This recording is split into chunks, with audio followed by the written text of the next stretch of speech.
Hello friends, ओम श्री गणेशाय नमः। ओम नमः शिवाय। आप सभी का स्वागत है आपके अपने यूट्यूब चैनल पर। फ्रेंड्स, आज हम आपको इस वीडियो में बताने जा रहे हैं श्रावण मास महात्म्य के छठे अध्याय की कथा के बारे में, जिसको सुनने मात्र से ही प्राप्त होती है भगवान शंकर की असीम कृपा। फ्रेंड्स, वीडियो शुरू करने से पहले आपसे रिक्वेस्ट है, अगर आप हमारे चैनल पर नए हैं और आपने अभी तक चैनल को सब्सक्राइब नहीं किया है तो प्लीज़ सब्सक्राइब कीजिएगा चैनल को। साथ ही प्रेस कीजिएगा बेल आइकन को, जिससे नए वीडियो से रिलेटेड नोटिफिकेशन आपको तुरंत प्राप्त हो सके।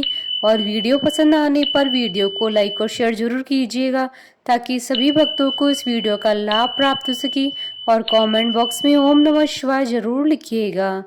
श्रावण मास महात्म्य सब प्रकार के विघ्नों का नाश करने वाले तथा सारी सृष्टि का पालन करने वाले श्री गणेश जी तथा ज्ञान की दाता देवी श्री सरस्वती जी तथा सब पुराणों के कर्ता श्री व्यास जी तथा श्री गुरुदेव जी के चरण कमलों में नमस्कार करके भगवान की श्रद्धा और भक्ति रस में डूबे हुए श्रावण मास महात्म्य की कथा कहती हूँ। सोमवार व्रत का विधान। सनत कुमार बोले, हे भगवान, मैंने रविवार का हर्षकारक महात्म्य सुन लिया। अब आप श्रावण मास में सोमवार का महात्म्य मुझे बताइए।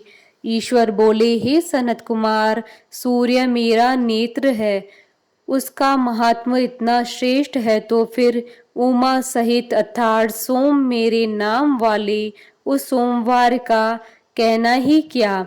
उसका जो महात्म्य मेरे लिए वर्णन की योग्य है उसे मैं आपसे कहता हूँ। सोम चंद्रमा का नाम है और यह ब्राह्मणों का राजा है। यज्ञों का साधन भी सोम है। उस सोम के नाम के कारणों को आप सावधान होकर मुझसे सुनिए, क्योंकि यह वार मेरा ही स्वरूप है। अतः इसे सोम कहा गया, इसलिए यह समस्त राज्य का प्रदाता तथा श्रेष्ठ है। व्रत करने वाले को यह संपूर्ण राज्य का फल देने वाला है। हे विप्र, उसकी विधि सुनिए, मैं आपको विस्तार पूर्वक बता रहा हूँ। 12 महीनों में सोमवार अत्यंत श्रेष्ठ है। उन मासों में यदि सोमवार व्रत करने में असमर्थ हो तो श्रावण मास में इसे अवश्य करना चाहिए। इस मास में इस व्रत को करके मनुष्य वर्ष भर के लिए व्रत का फल प्राप्त करता है। श्रावण में शुक्ल पक्ष के प्रथम सोमवार को यह संकल्प करे कि मैं विधिवत इस व्रत को करूंगा या करूंगी, शिव जी मुझ पर प्रसन्न हो। इस प्रकार चारों सोमवार के दिन, और यदि 5 हो जाएं तो उसमें भी प्रातः काल यह संकल्प करें और रात्रि में शिव जी का पूजन करें। 16 उपचारों से सायंकाल में भी शिव जी की पूजा करें और एकाग्रचित होकर इस दिव्य कथा का श्रवण करें।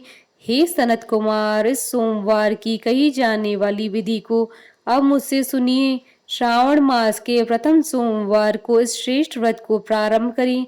मनुष्य को चाहिए कि अच्छी तरह से स्नान करके पवित्र होकर श्वेत वस्त्र धारण कर ले और काम, क्रोध, अहंकार, द्वेष, निंदा आदि का त्याग करके मालती, मल्लिका आदि श्वेत पुष्पों को लाएं। इनके अतिरिक्त अन्य विविध पुष्पों से तथा अभीष्ट पूजन उपचारों के द्वारा त्र्यंबक इस मूल मंत्र से शिव जी की पूजा करें। उसके बाद कहें, मैं शव भाव नाश महादेव उग्र उग्रनाथ भाव शशिमौली रुद्र नीलकंठ शिव तथा भवहारी का ध्यान करता हूँ। इस प्रकार अपने विभव के अनुसार मनोहर उपचारों से देवेश शिव का विधिवत पूजन करें। जो इस व्रत को करता है उसके पुण्य फल को सुनिए। जो लोग सोमवार के दिन पार्वती सहित शिव जी की पूजा करते हैं वे पुनरावृत्ति से रहित अक्षय लोक को प्राप्त करते हैं। हे सनत कुमार, इस मास में नक्त व्रत से जो पुण्य प्राप्त होता है उसे मैं संक्षेप में कहता हूँ। देवताओं तथा दानवों से भी अभेद्य 7 जन्मों का अर्जित पाप नक्त भोजन से नष्ट हो जाता है, इसमें संदेह नहीं करना चाहिए। अथवा इस अत्युत्तम व्रत को उपवास पूर्वक करें। इससे करने से पुत्र की इच्छा रखने वाला मनुष्य पुत्र प्राप्त करता है और धन चाहने वाला धन प्राप्त करता है। वह जिस जिस अभीष्ट की कामना करता है उसे पा जाता है। इस लोक में दीर्घकालिक वांछित सुखोपभोगों को भोग कर अंत में श्रेष्ठ विमान पर आरूढ़ होकर वह रुद्र लोक में प्रतिष्ठा प्राप्त करता है।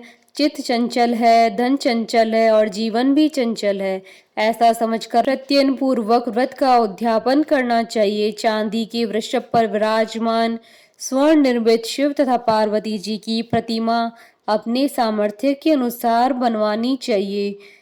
इसमें धन की कृपणता नहीं करनी चाहिए। इसके बाद एक दिव्य तथा शुभ लिंगोभृत मंडल बनाएं तथा उसमें 2 श्वेत वस्त्रों से युक्त एक घट स्थापित करें। घट के ऊपर तांबे अथवा मांस का बना हुआ पात्र रखें। उसके ऊपर उमा सहित शिव को स्थापित करें।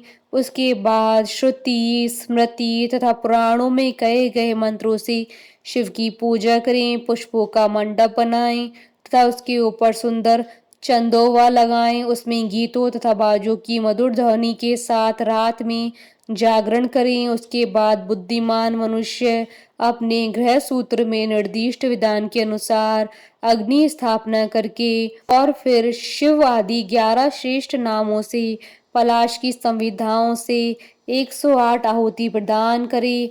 यव, व्रीहि, तिल आदि की आहुति आप्यायस्व इस मंत्र से दें और बिलपत्रों की आहुति त्र्यंबक अथवा षडाक्षर मंत्र ओम नमः शिवाय से प्रदान करें। उसके बाद स्विष्टकृत होम करके पूर्णाहुति देकर आचार्य का पूजन करें और बाद में उन्हें गो प्रदान करें। उसके बाद 11 श्रेष्ठ ब्राह्मणों को भोजन कराएं तथा उन्हें वंश पात्र सहित 11 घट प्रदान करें। उसके बाद पूजित देवताओं को तथा देवताओं को अर्पित सभी सामग्री आचार्य को दे दे। तत्पश्चात प्रार्थना करें मेरा व्रत परिपूर्ण हो और शिव जी मुझ पर प्रसन्न हो। उसके बाद बंधुओं के साथ हर्ष पूर्वक भोजन करें। इसी विधान से जो मनुष्य इस व्रत को करता है वह जिस जिस अभिलिषित वस्तु की कामना करता है उसे प्राप्त कर लेता है और अंत में शिवलोक को प्राप्त होकर उस लोक में पूजित होता है। हे सनत कुमार, सर्वप्रथम श्री कृष्ण ने इस मंगलकारी सोमवार व्रत को किया था। श्रेष्ठ आस्तिक तथा धर्मपरायण राजाओं ने भी इस व्रत को किया था। जो इस व्रत का नित्य श्रवण करता है वह भी उस व्रत के करने का फल प्राप्त करता है। इस प्रकार श्री स्कंद पुराण के अंतर्गत ईश्वर सनत कुमार संवाद में श्रावण मास महात्म्य में सोमवार व्रत कथन नामक 6ठा अध्याय संपूर्ण हुआ। बोलिए भगवान शंकर माता पार्वती जी की जय। हमारे साथ इस वीडियो में अंत तक बने रहने के लिए आपका धन्यवाद। ओम श्री गणेशाय नमः। ओम नमः शिवाय।